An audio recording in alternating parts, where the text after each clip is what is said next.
So Chinese are untrustable. நம்ம என்றைக்குமே அவங்களை ட்ரஸ்ட் பண்ண முடியாது. ஏன்னா அவங்க முன்னாடி ஒன்று பேசுவாங்க, பின்னாடி ஒன்று செய்வாங்க. அவங்க ஆக்ஷன்ஸ் வந்து கன்சிஸ்டண்ட்டாக இருக்காது. ஸ்டாட்டிஸ்டிக்கலாக பார்த்தோம் அப்படின்னா வந்து China is the third largest military power இந்த world and we are the fourth largest military power இருந்தது.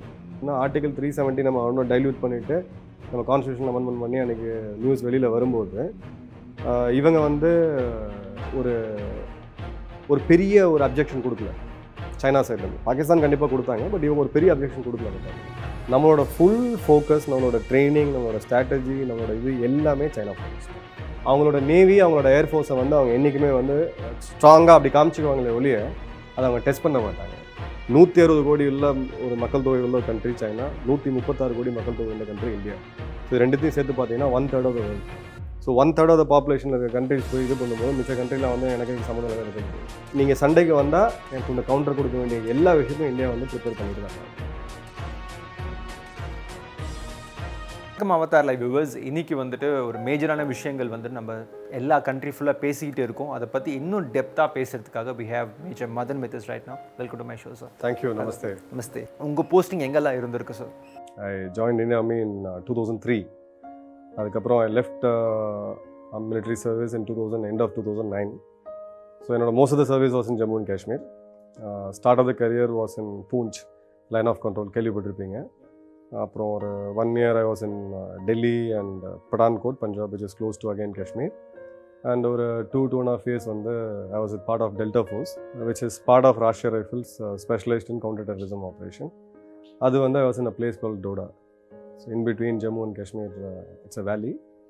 So that's how the military service went. Coming to the current scenario, உங்களோட point of view what exactly happening in Ladakh? 1962க்கு முன்னாடி, அந்த வாருக்கு முன்னாடி நீங்கள் ஹிஸ்ட்ரியை refer பண்ணி பார்த்தீங்கன்னா சைனாவோட நேச்சர் என்னன்னு புரியும். அப்போ சைனீஸ் பிரசிடென்ட் வந்து இந்தியா வந்திருந்தார். Nehru was then our prime minister. நேருட்ட போகும்போது அப்போ ஒரு ஃபேமஸ் சேயிங், ஒரு ஹிந்து வாஸ் ஒன், நிறையா இதில் கவர் ஆச்சு. ஹிந்தி, சீனி, பாய் பாய். அது இந்தியாவும் சீனாவும் பாய் பாய், அண்ணன் தம்பிங்க அப்படின்னு சொல்லி 2 பேரும் ஒரு போஸ்ட் கொடுத்து இது பண்ணாங்க. நீங்கள் அதே சினாரியோவை இப்போது Jinping and our prime minister Modi Mahabalipuram. ஸோ சடனாக பார்த்தீங்கன்னா வந்து ஒரு ஏன்ஷியன் கல்ச்சர், இந்தியா ஒரு ஏன்ஷியன் கல்ச்சர், சைனா ஒரு ஏன்ஷியன் கல்ச்சர், நம்ம வந்து ஒரு கோஆப்ரேட்டிவாக போகணும் அப்படின்னு ஒரு இது தெரிஞ்சது. அந்த ஸ்லோகன் வந்து ரொம்ப ஃபேமஸ் ஆச்சு. அந்த டைமில் வந்து இந்தியா சைனா பார்ட்னர்ஷிப்லாம் வந்து ட்ரேடெல்லாம் ஓப்பன் பண்ணுங்கன்னு சொல்லி பார்டர்ஸில் நம்ம ட்ரேடெலாம் ஓப்பன் பண்ணிட்டு இருந்தோம். கரெக்டாக 6 மாதத்தில் 1962 வார் நடந்துச்சு. So Chinese are untrustable. நம்ம என்றைக்குமே அவங்களை ட்ரஸ்ட் பண்ண முடியாது. ஏன்னா அவங்க முன்னாடி ஒன்று பேசுவாங்க, பின்னாடி ஒன்று செய்வாங்க. அவங்க ஆக்ஷன்ஸ் வந்து கன்சிஸ்டண்ட்டாக இருக்காது. இப்போது ஏன் இதை பண்ணாங்க அப்படின்னா, அவங்க நவம்பர் சம்வேர் அந்த இது ஸ்டார்ட் ஆச்சு, கொரோனா ஸ்டார்ட் ஆச்சு. ஜான் ஃபிப்ல அவங்க பீக்கில் போயிட்டு இருந்தாங்க. இன்ஃபேக்ட் இந்தியா நம்ம ஹெல்ப் பண்ணுவோம், இங்கேருந்து திருப்பூர்லேருந்து மாஸ்க்லாம் அனுப்பிச்சோம். மார்ச்லாம் அவங்க கண்ட்ரோல் கொண்டு வந்துட்டாங்க. இந்த யுவானில் கண்ட்ரோல் பண்ணி இது பண்ணி அந்த யுவானோட ஃபஸ்ட்டு வீடியோ ரிலீஸ் ஆச்சு March 15 சம்வேரில். நீங்கள் டைம் கொஞ்சம் பேக் டேட் போய் பார்த்தீங்கன்னா அந்த டைமில் வந்து தே செட் நாங்கள் கண்ட்ரோல் கொண்டு வந்துட்டோம் அப்படின்னு சொல்லிட்டு. March 15 நம்ம ஸ்டார்ட் ஆவாங்க. நம்ம சைனாலேருந்து அப்படியே ஆரம்பிச்சிங்கன்னா இட்டாலி, ஃப்ரான்ஸ் எல்லாம் பயங்கரமாக போச்சு. US ஸ்டார்ட் ஆச்சு. இந்தியாவில் we were reporting around 10-15 cases. So அதுதான் அவங்களுக்கு ரைட் ஆப்பர்ச்சுனிட்டின்னு அவங்க டிசைட் பண்ணுறாங்க. ஸோ நம்ம கண்ட்ரோலில் கொண்டு வந்துட்டோம். மிச்சம் எல்லா கண்ட்ரியும் என்கேஜ் ஆகுது. இதை மார்ச்லோ இல்லை ஏப்ரலோ அவங்க பண்ணியிருந்தா நம்மளால் எதுவுமே பண்ணியிருக்க முடியாது. ஏன்னா மாஸ்க், நம்மளோட பிபிஸ் எல்லாமே சைனாலேருந்து வந்துட்டு இருந்துச்சு. பட் நம்மளோட இப்போட இது எடுத்திங்கன்னா வந்து ஒரு நல்ல அட்வான்டேஜ் என்னென்னா, நம்ம பிபிஸ், ப்ரொடக்டிவ் எக்யூப்மெண்ட், வெஹிக்கிள் சப்ளைஸில் வந்து தன்னிறைவாயிட்டோம். நம்மளோட ஓன் இதை நம்ம ப்ரொடியூஸ் பண்ணுறோம். இந்த ஆப்பர்ச்சுனிட்டி யூஸ் பண்ணி அவங்க ஃபர்தராக அவங்களோட லாங் டேர்ம் அஜெண்டா என்னென்னவோ அதை கண்டிப்பாக புஷ் பண்ணுவாங்கன்னு நான் எதிர்பார்த்தோம். அதே தான் நடந்திருக்கு. இது சைனா அப்படின்ற ஒரு கண்ட்ரியை நம்ம நம்பி பண்ணலாமா அப்படின்னா வந்து they always back stab, not only us other countries also. எக்ஸாக்டாக இப்போ அந்த ஆப்பர்ச்சுனிட்டியே நம்ம ஆர்மி வந்து கமிட் ஆகுது. இன்டர்னலாக இந்தியா வந்து கரோனா வைரஸை கண்ட்ரோல் பண்ணுறதுக்கு நம்ம கமிட் ஆகிறோம். அந்த மாதிரி டைமில் இந்த மாதிரி ஒரு ஆப்பர்ச்சுனிட்டி எடுக்கணும் தான் அவங்க பண்ணாங்க. After 1962, it's like 45 years later. That particular war carried out for 1 month, 1 day, and they won the war. இப்போ என்ன நடக்கும்னு நினைக்கிறீங்க? அதாவது 1962 வந்து நீங்கள் பார்த்தீங்கன்னா like 47 we fought a war. Close to 60s we fought a war with Pakistan. Back to back 2 wars நம்ம இது பண்ணியிருந்தோம். India was not that developed. நம்மளோட எக்கனாமி வந்து அப்போ தான் வந்து இண்டஸ்ட்ரியலைசேஷனோட ஃபேஸை வந்து நேரு ட்ரைவ் பண்ணிட்டு இருந்தார். அப்போ தான் நம்ம இண்டஸ்ட்ரீஸே உள்ளே வந்துட்டு இருந்துச்சு. 65 பார்த்தீங்கன்னா we had faced a famine. பஞ்சம் வந்துச்சு நாட்டில். மழை இல்லாமல் போச்சு ஒரு 4-5 years. அப்போ இருந்த நிலைமை இப்போ இருக்கிற நிலைமையில வந்து நம்ம வந்து 5th largest economy in the world. They are the 2nd largest economy in the world. Maybe இது அவங்க எக்கனாமி வந்து 5 மடங்கு நம்மளோட பெருசு, இல்லைன்னு சொல்லலை. ஆனால் கடைசியாக இன்றைக்கி நம்ம ஸ்டாட்டிஸ்டிக்கலாக பார்த்தோம் அப்படின்னா வந்து China is the 3rd largest military power in the world and we are the 4th largest military power in the world. So இப்போ அந்த பேலன்ஸ் அண்ட் கவுண்டர் பேலன்ஸ் வந்து இட்ஸ் ப்ரிட்டி டிஃபைன். அவங்க அன்னைக்கு பண்ண விஷயத்தையோ இல்லை அந்த ஆட்டிடியூடில் வந்து நம்ம வந்து ஒரு country back to back war fight பண்ண அந்த கண்ட்ரி நம்ம இது பண்ணணுன்றதை அவங்க இப்போ பண்ண முடியாது, அவங்களுக்கும் கிளியராக தெரியும். 67 நம்ம சைனீஸ் செட்பேக்கு அப்புறம் 72ல் we again won the world's biggest war, India Pakistan war வந்து நம்ம பங்களாதேஷை தனி கண்ட்ரியை வச்சு 90,000+ பாகிஸ்தான் சோல்ஜர்ஸை வந்து நம்ம கேப்டிவாக எடுத்தோம். இது வேர்ல்ட்லேயே வந்து அவ்வளோ பெரிய சரண்டர் வந்து எந்த ஆர்மியுமே எடுத்தது கிடையாது. ஸோ இவந்தோ 62ல் ஒரு செட்பேக் இருந்தாலும் அப்போ லீடர்ஷிப் சேஞ்ச் இந்திரா காந்தி உள்ளே வரும்போது அதுக்கப்புறம் அப்போ இருந்த general Manekshaw philosopher and god for many of people like me ஒரு வாரம் வந்து நம்ம தம்பிங்காக வின் பண்ணி ஒரு கண்ட்ரியை நம்ம பிரித்து எடுத்தோம். இப்போ நீங்கள் இமேஜின் பண்ணி பாருங்கள், அந்த வார் இல்லாமல் இருந்து நம்ம இந்த 2 side east Pakistan and west Pakistan 2 சைட்லேருந்து இன்னும் ஹோஸ்டலாக போயிருக்கிறோம், இன்னும் சைனாவோட இன்ஃப்ளூயன்ஸ் ஜாஸ்தியாக இருந்திருக்கும். இப்போ அந்த ஈக்குவேஷன் ரொம்ப மாறி இருக்கு. அதனால் வந்து அந்த அட்வென்ச்சர் அவங்க திரும்ப பண்ண மாட்டாங்கன்னு நான் நினைக்கிறேன். Why Chinese is like pretty interested in capturing அந்த ஒரு பார்ட் லே பக்கத்தில்? அதாவது ஒரு கண்ட்ரி இன்னொரு கண்ட்ரி ஃபைட் பண்ணுது அப்படின்னு பார்த்தீங்கன்னா வந்து ஏதாவது ஒரு பொலிட்டிக்கல் அப்ஜெக்டிவ் எங்கேயா போய் டிஃப்ரெண்ட் ஆகி சண்டை போட்டு முடிச்சுட்டு அவங்க இடத்துக்கு போயிடுவாங்க. இவங்க வந்து அந்த எக்ஸ்பான்ஷன் மூட்லேயே இருக்கிறாங்க. இந்த இடத்துல ஏன் ஸ்பெசிஃபிக்காக அப்படின்னு பார்த்தீங்கன்னா, இப்போ அவங்க கரண்ட்டாக இருக்கிற இடம் வந்து இங்கே வச்சுக்கோங்க, ஒரு ஸ்லோப்பு, ஒரு பிளெயின் லேண்டு, அதுக்கப்புறம் வந்து ஒரு ட்ரை ரிவர் இருக்குது, அதுக்கப்புறம் ஸ்டீப்பாக ஒரு 80 டிகிரி ஒரு பெரிய மலை இருக்குது. அந்த மலைன்னு சொல்லும்போது 16,500 feet, Ooty is around 6,000 into almost 2.5 times அந்த ஹைட்டில் தான் இருக்குது. இந்த ஹைட்டை கேப்சர் பண்ணிட்டேன் அப்படின்னா இது இந்தியா சைடு பெங்காங் லேக் இருக்குது, லேக்குக்கு அப்புறம் வந்து கொஞ்சம் பிளெயின் ஏரியா இருக்குது, அதுக்கப்புறம் மலை வந்து இங்கே இதாகுது. இப்போ நான் வந்து ஹைட்ஸை நான் கேப்சர் பண்ணேன் அப்படின்னா நீங்கள் பேசிக் மிலிட்ரி டாக்டிக்ஸ் எடுத்தீங்க, ஜென்ரலி ஃபைட்டிங் ரேஷியோன்னு சொல்லுவாங்க, 1:3 to 1:5 இருக்கும். அதாவது ஒரு எனிமிக்கு ஒரு எதிரிக்கு நான் 5 பேர் இல்லை 3 பேர் டிபெண்டிங் ஆன் இது. இதே வந்து ஹில்லில் போயிட்டிங்கன்னா இது 25 பேர். ஸோ நான் மேலே போய் ஒரு 1000 பேரை வச்சிட்டேன் அப்படின்னா இந்த 1000 பேரை நான் ஃபைட் பண்ணுறதுக்கு எனக்கு ஒரு 20,000 உண்டான எனிமி ஃபோர்ஸ் தேவை, திரும்ப மேலே ஏறி சண்டை போடுறதுக்கு. கார்கில் எக்ஸாக்டாக தான் நடந்துச்சு. பாகிஸ்தான் பெரிய ஃபோர்ஸ் உள்ளே வரல, பட் அவங்க ஹைட்ஸ் போய் அங்கே உட்காந்ததுனால நம்ம லிட்ரலாக வந்து அந்த டெரைன் வந்து என்ன தான் நம்ம மாடர்ன் மிஷினரி வெப்பனரி எல்லாம் வந்தாலும் 16,500 feet அப்படின்றது நீங்கள் ஜஸ்ட் ஒரு வைல்டாக உங்களுக்கு நீங்கள் இமேஜின் பண்ணணும் அப்படின்னு எடுத்தீங்கன்னு வச்சுக்கோங்களேன். ஒரு ஃப்ளைட்டில் சென்னை டு பாம்பே போகிறீங்க, லைட்டாக காதடைச்ச மாதிரி இருக்கும். 5,500 is the pressure they maintain in aircraft, ஹியூமனால் தாங்க முடியும். இப்போ 16,500 feetல ஆக்சிஜன் எவ்வளோ கம்மியாக இருக்குன்னு வச்சுக்கோங்க, ப்ளஸ் அந்த ப்ரெஷர் உங்கள் லங்ஸ் வந்து எவ்வளோ தான் அவங்க எக்ஸ்பேண்ட் பண்ணி நீங்கள் இது பண்ணிங்கனாலும் அந்த ஆக்சிஜன் அப்சர்விங் கெப்பாசிட்டி வந்து கம்மி. ஸோ ஒரு எனிமி மேலே போய் உட்காந்துருக்கும்போது அந்த எனிமியை ஃபைட் பண்ணுறது ரொம்ப டஃப். அதுக்காக தான் அவங்க desperately there trying to occupy this height. ஏன்னா அவங்களுக்கு வந்து லாங் டேர்மில் that gives a strategic advantage. அதாவது சிம்பிள் டேர்ம்ஸில் சொன்னோன்னா மேலேருந்து கல்லத்துக்கு கீழே போடுறது ஈஸி, நீங்கள் கீழேருந்து கல்லை மேலே போகிறது உங்களுக்கு அவ்வளோ ஃபோர்ஸ் வரும். ஸோ அதை தான் அவங்க ட்ரை பண்ணுறாங்க. இதை ஏன் நம்ம விட முடியாதுன்னு இன்னொரு இதையும் எடுத்திங்கன்னா வந்து இதை விட்டுனா அடுத்தது லேக்கு, அதை விட்டு அடுத்தது அப்படியே நம்ம வந்து இது வந்து எக்ஸ்பான்ஷனால் வந்து ஓகே ஒரு டெரிட்டரியில் நம்ம ஒரு ஒரு நில சண்டை வருது, ஒரு இது வருது, மீடியேஷன் நடக்குது, நம்ம இடத்த விட்டு கொடுக்குறோம். இப்போ பங்களாதேஷ் கூட நம்ம இன்டர்நேஷனல் பார்டர் டிஃபைன் பண்ணும்போது ரொம்ப ஸ்மூத்தாக முடிஞ்சுது. ஒரு 30 years old பிரச்சனை ரொம்ப ஸ்மூத்தாக முடிஞ்சுது. ஓகே இந்த கிராமத்தை நாங்கள் எடுத்துக்கிறோம், இந்த கிராமத்தை நீங்கள் வச்சுக்கோங்க, ஒரு லாஜிக்கலாக போச்சு. இங்கே அந்த லாஜிக் கிடையாது. நம்ம இதை விட்டுட்டு நம்ம பின்னாடி வந்தோம் அப்படின்னா அவங்க அடுத்தது இங்கே வந்துட்டு இது எங்கே இடணுவாங்க. So we have to defend there. அதனால தான் இன்றைக்கி இவ்வளோ பெரிய கான்ஃப்ளிக்டாக பண்ணிக்குது. அண்ட் சைனீஸோட டைரக்ட் இன்வெஸ்ட்மெண்ட் நம்ம கண்ட்ரியில் ஏகப்பட்ட இடத்துல இருக்குது. Right from the apps whatever we use, like ஸ்விக்கியாக இருக்கட்டும் சரி, மேக் மை ட்ரிப், ஓலா, எல்லாத்துலேயுமே இன்வெஸ்ட் பண்ணி வச்சுருக்காங்க. And I mean the latest Byju's வரைக்கும் இன்வெஸ்ட் பண்ணி வச்சுருக்காங்க. ஸோ இட் கிரியேட்ஸ் ஒரு இந்த இன்ஃபர்மேஷன் ப்ரீச் எப்போ வேணால் நடக்கலாம். Why did our country allow so much like இந்த டைரக்ட் இன்வெஸ்ட்மெண்ட்ஸ்? நீங்கள் அதாவது அவங்க பாலிசி எடுத்தீங்க அப்படின்னா அவங்க எந்த கண்ட்ரிக்கு எது ஸ்ட்ரென்த்தாக இருக்கோ அதே அவங்களுக்கு அகேன்ஸ்ட் யூஸ் பண்ணுவோம். இப்போ வந்து ஒரு கண்ட்ரி நீங்கள் எடுத்திங்கன்னா இட்லி வந்து வெரி ஓப்பன் கல்ச்சர், அவங்க ஒர்க்கிங் லைஃப் ஸ்டைல்லாம் எடுத்திங்கன்னா வந்து ரொம்ப com and most happiest country. 4 days working இந்த வீக்குன்னு பற்றி பேசுவாங்க. நம்ம 6 days ஒர்க் பண்ணுறோம், நீங்களும் நானும் 6 days ஒர்க் பண்ணிகிட்டு இருக்கோம். இப்போ சைனா என்ன பண்ணாங்கன்னா அங்கே போய்ட்டு இவங்கெல்லாம் ஒரு 6 days ஒர்க் பண்ண ஆரம்பிச்சாங்க. ஸோ அப்போ இவங்க நேஷனலாக இவங்க எஃபிஷியண்ட்டாக இருந்தாங்க, ஹார்ட் ஒர்க்கிங்.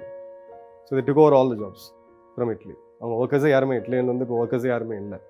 எல்லாமே சைனீஸ் ஒர்க்கர்ஸ் ஆகிட்டாங்க. ஸோ அந்த கண்ட்ரி அப்படி ஹிட் பண்ணாங்க. இப்போ நம்மளை எங்கே ஹிட் பண்ணுறாங்கன்னு பார்த்தீங்கன்னா, ஓகே இங்கே கண்ட்ரியில் ஃப்ரீடம் ஆஃப் ஸ்பீச் இருக்கா, அப்போ வந்து நீங்கள் வந்து ஒரு மீடியா ஹவுஸ் வாங்குங்க, இல்லை ஒரு 10 டைரக்ட் இன்வெஸ்ட்மெண்ட் எடுத்துகிட்டு வாங்க, அது சுற்றி சுற்றி வரும். அது வந்துட்டு அதுக்கப்புறம் ஒரு கவர்மெண்ட்டுக்கு அகேன்ஸ்டாக ஒரு ப்ராபகண்டா நடக்கும்.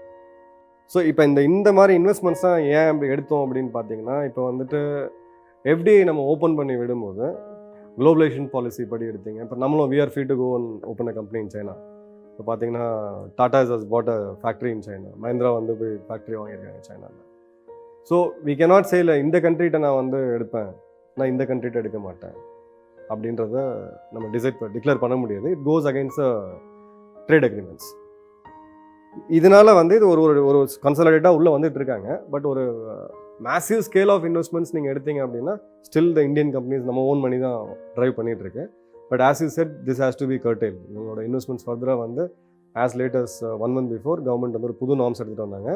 Neighbouring countries coming in to investing in India will go through a special scrutiny அப்படின்ட்டு. We can see a bit of a control coming up in future. So back in Kargil war நடக்கும்போது கூட வந்து BJP government தான் rule பண்ணிட்டு இருந்தாங்க, and now it's again BJP government is ruling here. So why it's like back to back again, like of course we won in that Kargil war, and இப்ப scenario seems to be slightly different, like because the war is about to start, and in the war எப்ப start ஆகுதுன்னா அந்த புதுசா அந்த கொடுத்த norms இந்த state ஒரு union டெரிட்டரியா announce பண்ணதுக்கு அப்புறமா தான் வந்துட்டு all these things are like slowly escalating idea irukku. How do you see this issue as like a defense person? See, I would say Kargil வந்து it was a clearly a setback. It was intelligence failure. நம்ம வந்து அந்த டைமில் வந்து விட்டுருக்க கூடாது. We reacted and we captured it back. Pakistan கூட வந்து டிஃப்ரெண்ட். இன்றைக்கி என்ன நடக்குதுன்னு பார்த்தீங்கன்னா வந்துட்டு I would say it's a coincidence. Even with other government சில கவர்மெண்ட் இப்போ காங்கிரஸ் வந்து பார்த்தீங்கன்னா அவங்க வந்து எல்லாமே diplomatic, more of diplomatic, less of military, ரொம்ப டிப்ளமேட்டிக் ஹேண்டில் பண்ணிட்டு இருந்தாங்க. Like November attack on Mumbai, it was a clear cut war. ஒரு வெளியிலேருந்து உள்ள வந்து ஒரு literally killed people, butchered people. அப்போ வந்து we had a very strong diplomatic mission on against Pakistan. எல்லா கண்ட்ரிலையும் போய் பேசினாங்க, அமெரிக்கிட்ட பேசி ஃபண்ட்ஸை கம்மி பண்ணாங்க. அதோட வந்து மிலிட்ரியில் வந்து ஆப்ரேஷனும் ரெடி ஆனாங்க. பட் அந்த மிலிட்ரி போஸ்டரை கொடுக்கல. இப்போ பிஜேபி வரும்போது இவங்க என்ன பண்ணுறாங்க, இங்கே என்ன நடக்குதுன்னு பார்த்தீங்க அப்படின்னா, டிப்ளமேட்டிக்கலாக வந்து Modi has travel to almost all the countries. அந்த ரிலேஷன் டெவலப் பண்ணுறாங்க. there's more better relation with almost all the countries in the world. But military போஸ்டரையும் காமிக்க வேண்டியதாக இருக்குது. ஏன் காமிக்கணும்னு பார்த்தீங்கன்னா, இன்றைக்கி வந்து ஆர்டிகல் 370 அவங்கள ஏன் பிஞ்ச் பண்ணிச்சுன்னா, ஆர்டிகல் 370 நம்ம இன்னும் டைல்யூட் பண்ணிவிட்டு நம்ம கான்ஸ்டியூஷன் அமெண்ட்மெண்ட் பண்ணி அன்றைக்கி நியூஸ் வெளியில் வரும்போது இவங்க வந்து ஒரு பெரிய ஒரு அப்ஜெக்ஷன் கொடுக்கல சைனா சைட்லேருந்து. பாகிஸ்தான் கண்டிப்பாக கொடுத்தாங்க, பட் இவங்க ஒரு பெரிய அப்ஜெக்ஷன் கொடுக்கல அந்த டைமில். ஆனால் வந்து பாகிஸ்தானுக்கு வந்து யூஎஸ் செக்யூரிட்டி கவுன்சிலில் வந்து இதை வந்து பாகிஸ்தான் வந்து ப்ரொடெஸ்ட் பண்ணுறதுக்காக ஒரு ஆஸ் அ வீட்டோ மெம்பர் இவங்க போய் ஹெல்ப் பண்ணாங்க பாகிஸ்தான். பட் மோஸ்ட்லி கமெண்ட்ஸ் எதுவுமே இல்லை. இப்போது அவங்களோட இன்வெஸ்ட்மெண்ட்ஸ் உள்ளே போயிருக்குது. அந்த road billion and trillions of dollar investment அந்த road which they're trying to connect Europe with China goes above the Pakistan occupied Kashmir, இந்த பாகிஸ்தான் ஆக்குபைட் காஷ்மீர். இப்போ நம்மளோட போஸ்டர் லாஸ்ட் ஒரு 3-4 மந்த்ஸாக நீங்கள் பார்த்தீங்கன்னா டிஃபென்ஸ் மினிஸ்டர் அமித்ஷா எல்லாருமே எடுத்திங்கன்னா, இல்லை பிஓகே வந்து ஜஸ்ட் மேட்டர் ஆஃப் டைம், அது நம்மளோட காஷ்மீர் தான் அது, பட் அதை நாங்கள் சீக்கிரம் ஆக்குபை பண்ணுவோம். இப்போ தே see a direct threat for the truth. Pakistan occupied, Indian occupied Kashmir அவங்க சொல்கிறாங்க. பட் வி சே காஷ்மீர் வந்து ராஜா அன்றைக்கி சைன் பண்ணும்போது வந்து காஷ்மீர் பிலாங்ஸ் டு இந்தியா. இப்போ நம்ம பாகிஸ்தான் ஆக்குபைட் காஷ்மீரை இப்போ லாஸ்ட் ஒரு 1 மந்த்தாக பார்த்தீங்கன்னா ஆல் இண்டியா வெதர் ரிப்போர்ட் வந்து ரேடியோ வந்து வெதர் ரிப்போர்ட் கொடுத்தாங்க. அவங்களோட ஜில்ஜித் பால்டிஸ்தானோட வெதர் ரிப்போர்ட் கொடுத்தாங்க. இப்போ அந்த போஸ்டர் வந்து நம்ம அக்ரெசிவாக காமிக்கும் போது தே ஆர் கெட்டிங் இது இல்லை, நம்மளோட காம்படிட்டர் வந்து ரொம்ப அக்ரெசிவாக போகிறாரு, நம்மளும் போகணுன்றதா இந்த ரியாக்ஷன் கொடுக்கும். லேல நடக்கிற ஒரு விஷயம் பார்த்தீங்கன்னா, அவங்களோட பவரை காமிச்சிட்டு இருக்காங்க. பட் அவங்களோட கேப்பபிலிட்டின ஒரு சைனீஸோட டிஃபென்ஸோட capability, like navy and air force, ground force எல்லாமே சேர்த்து ஓவரால் எடுத்திங்கன்னா நான் சொன்ன மாதிரி அவங்க வந்து world's 3rd largest military power, number 2 in spending, military spending. India is number 4. அதாவது இப்போ ஒரு ஃபோர்ஸஸ் அப்படின்னு எடுத்தோம் அப்படின்னா, அவங்களோட வெஸ்டர்ன் தியேட்டர், நம்மளோட eastern theatre, the current border. அவங்க வந்து ஒரு 25 lakhs ஸ்டாண்டிங் ஆர்மி இருக்காங்க. இப்போ இந்த 25 lakhsோட டிப்ளாய்மெண்ட் பார்த்தீங்க அப்படின்னா தைவான் கூட இருக்குது, அதுக்கப்புறம் பார்த்தீங்கன்னா மலேசியா கூட இருக்குது, அதுக்கப்புறம் பார்த்தீங்கன்னா தாய்லாந்து கூட இருக்குது, வியட்நாம் கூட இருக்குது, கம்போடியா கூட இருக்குது, பர்மா கூட இருக்குது, ரஷ்யா கூட இருக்குது. ஸோ அவங்க எல்லா இடத்துலையும் கம்மிட்டாக இருக்காங்க. இந்தியாவோட ஈஸ்டர்ன் சைட் ஆஃப் ஆர்மி ஒன்று நார்தர்ன் ஆர்மி பார்த்துருக்கீங்க, காஷ்மீர் ப்ளஸ் வெஸ்டர்ன் ஆர்மி வந்து பாகிஸ்தான். இந்த northern command and western command of Indian army is specific to Pakistan.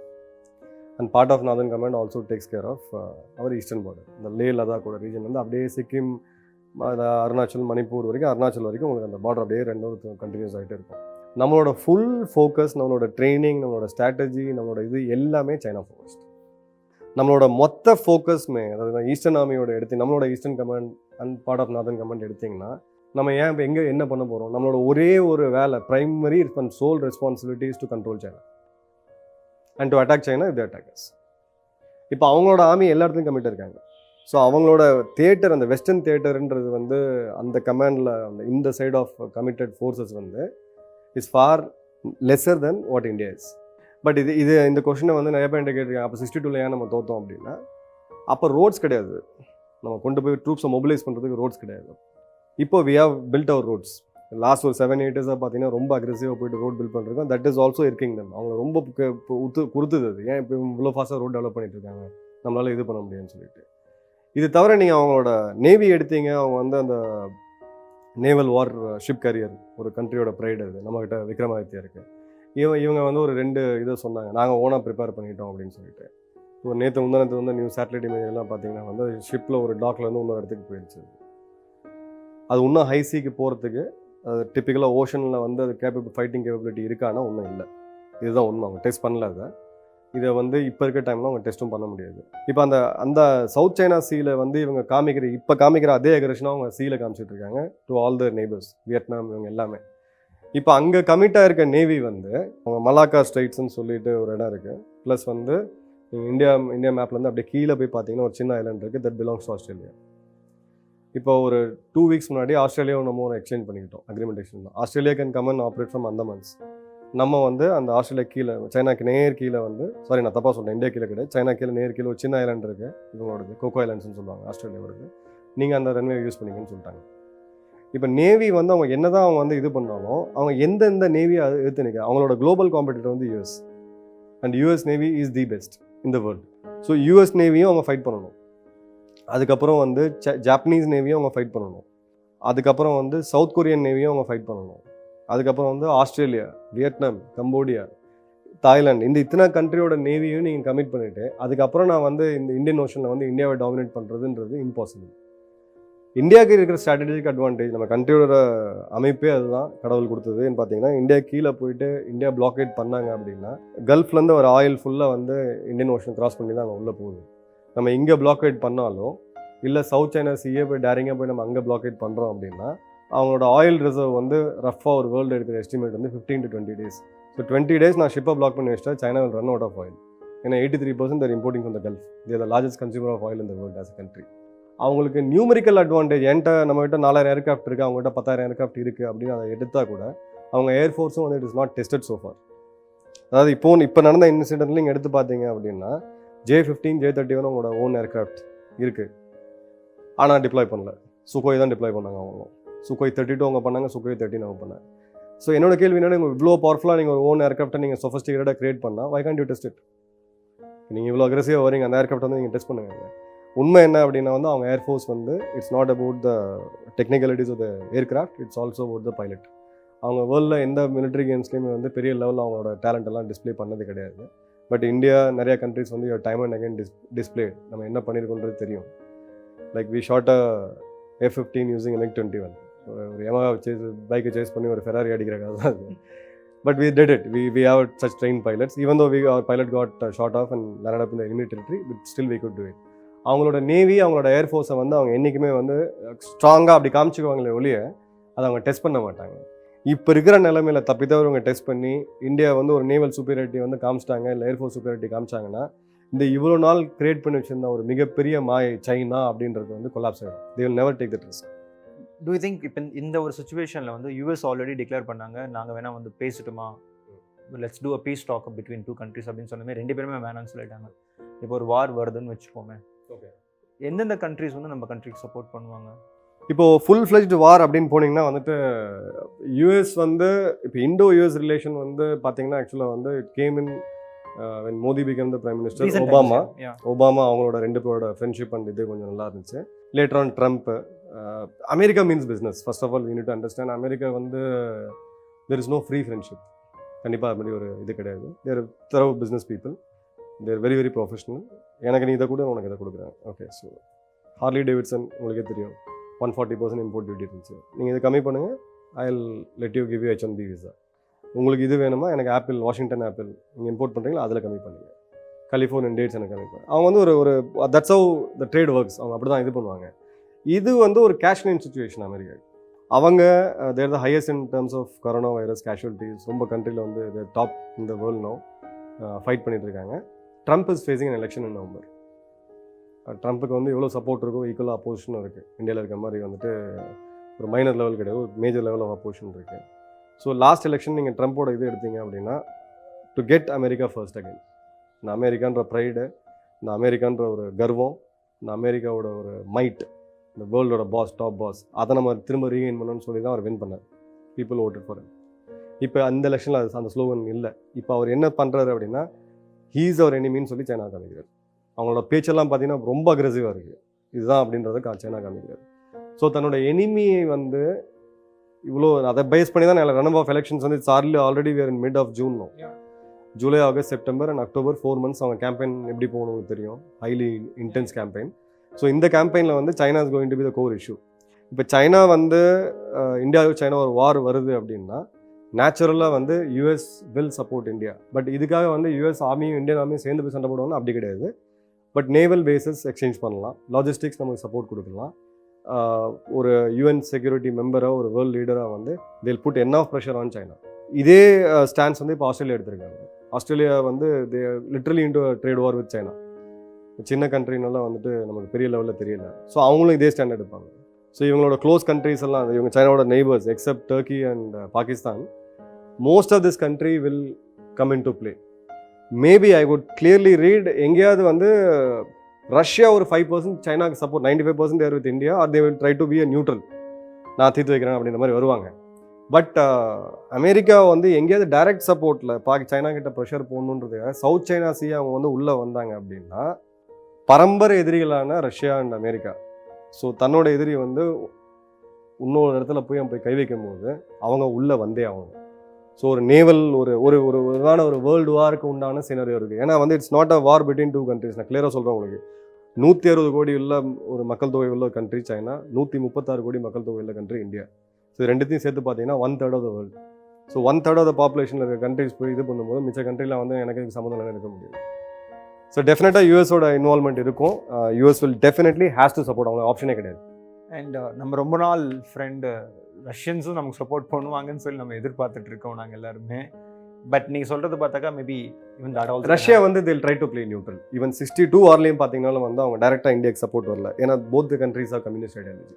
Okay, அது வந்து அவங்களுக்கு இன்டர்னலாக, அவங்களுக்கு பொலிட்டிக்கலாக வந்து இட் வில் ஷேக் சம்திங். அவங்களோட feeling as a communist nation. நம்ம எப்படி டெமோக்ராட்டிக் நேஷனாக நம்ம குரூமப்பாக இருக்கும், அப்படி தான் பேச்சு சொன்னதாக இருக்குது. அங்கே வந்து எல்லாமே ஒரு மாதிரி கண்ட்ரோல்டாக தான் போகும். கவர்மெண்ட் இஸ் எவ்ரி திங் அப்படின்னு சொல்லிட்டு தே வில் நாட். அண்ட் அவங்க வந்து இன்கேஸ் அவங்க வந்து இந்தியாவுக்கு சப்போர்ட் பண்ணுறாங்க அப்படின்னா what do they gain? Maybe some trade with India. But அவங்களோட trade with China is more. Oil sell பண்ணி ஆகணும் சைனாக்கு. They're already in war, oil war with Saudi. So அவங்களோட ஆயிலோட பிகஸ்ட் கன்சியூமர் வந்து சைனா.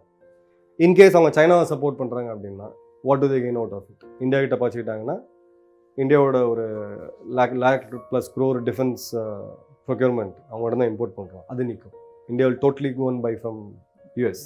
ஸோ அதனால் அவங்க டேரெக்டாக வரமாட்டாங்க. They play that bigger boss role. சண்டை போட்டுக்காதீங்க, நான் வந்து மீடியேட் பண்ணுறேன்ற மாதிரி தே ப்ளே ரோல்.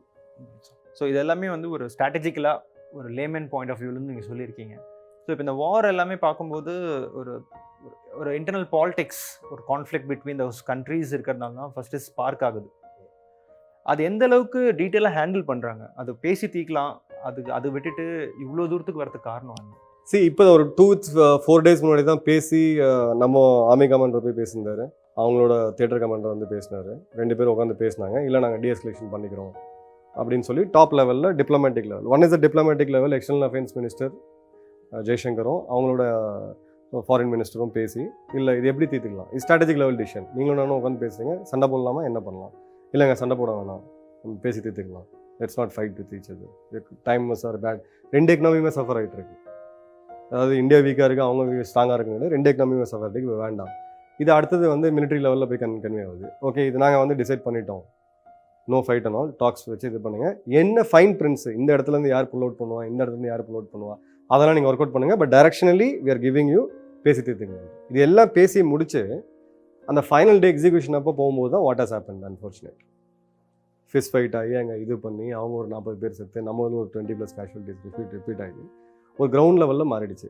இப்போ இதை வந்து நேற்று வரைக்கும் அவங்க என்ன ப்ரொஜெக்ட் பண்ணாங்க அப்படின்னு பார்த்தீங்கன்னா, இந்தியன் ஆர்மி வந்து ஃப்ரண்ட் லைனில் இருக்க சோல்ஜர்ஸை வந்து அட்வைஸ் பண்ணணும், அவங்க தான் தேவையில்லாமல் வந்து எங்களை ப்ரோவோக் பண்ணாங்க, எங்கள் சைட்லும் கேஷுவலிட்டிஸ், உங்கள் சைட்லும் கேஷுவலிட்டிஸ், இது தேவையா, நம்ம தான் பேசி தெரிஞ்சுக்கிறோன்னு சொல்லி எல்லாம் பேசணும் அப்படின்னு சொல்லிட்டு இன்றைக்கி வந்து அந்த டீட்டெயில்ஸ் ஃபைனலாக வந்து இன்றைக்கி பிரைம் மினிஸ்டர் ஒரு ஜாஸ்ட் ஒரு 3 months முன்னாடி அவர் பேசும்போது பார்த்தீங்கன்னா அவர் ஒரு பயங்கரமான ஸ்ட்ராங் போஸ்டில் கொடுக்குறாரு.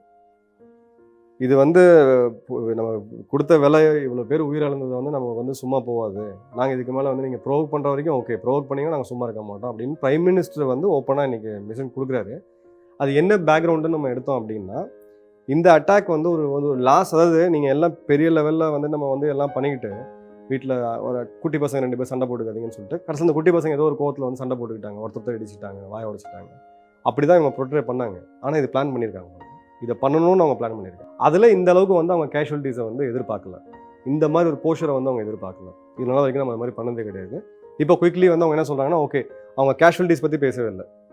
ரெண்டாவது அவங்களோட சைனீஸ் குளோபல் டைம்ஸ் அவங்களோட சீஃப் எடிட்டர் வந்து எனக்கு சொல்கிறாரு, நாங்கள் கேஷுவலிட்டிஸ் வந்து போட்டு நாங்கள் எங்கள் பேர் இவ்வளோ பேர் செத்து போயிருந்தால் 2 கண்ட்ரிக்கும் வந்து மக்கள் வந்து கொதிச்சு போயிடுவாங்க.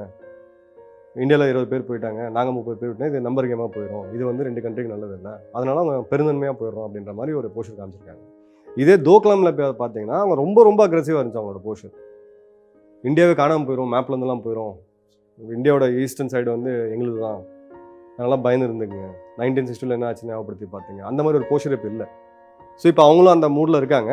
But again as we come to the conclusion of the interview, we can never trust Chinese கவர்மெண்ட்டை வந்து நம்ம ட்ரஸ்டே பண்ண முடியாது. இதுக்கு பின்னாடி வேறு ஏதாவது பிளான் இருக்கலாம், நாமளும் அப்படி தான் அப்ரோச் பண்ணுறோம்.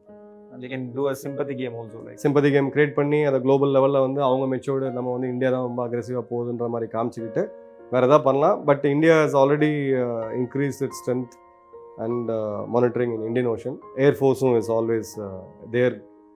இந்தியா வந்து இப்போ வந்து நாங்கள் நம்ப மாட்டோம், பேசுகிற வரைக்கும் பேசலாம், பட் நான் இங்கே பேசிகிட்டே இருப்பேன், நாங்கள் பேக் எண்டில் ப்ரிப்பரேஷனும் பண்ணுவோம். ஏன்னா நீங்கள் பேசிகிட்டு இருக்கீங்க, நீ வரைக்கும் உங்கள் வார்த்தையை நீங்கள் காப்பாற்றினது கிடையாது. உங்கள் வீட்டை நான் உட்காந்து பேசுகிறேன், சண்டை எனக்கு வேணாம் உங்களுக்கும் வேணாம். பட் நீங்கள் சண்டைக்கு வந்தால் எனக்கு கொஞ்சம் கவுண்டர் கொடுக்க வேண்டிய எல்லா விஷயத்தையும் இந்தியா வந்து ப்ரிப்பேர் பண்ணிட்டு தான் இருக்காங்க. That's a clear message we give today.